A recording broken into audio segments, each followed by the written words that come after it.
আমরা কিভাবে purse টাস্কটা complete করব। পার্স নিউ টাস্ক,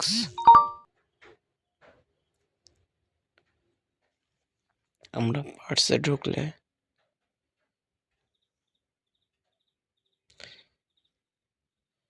অনে যাব, যাওয়ার পর দেখা যাবে একটা টাস্ক আসছে, কিন্তু এটা নেওয়ার উপায় দেখেন এখানে হাত দিয়ে এরকম ঘষা দিলে টাস্কটা দেখা যাবে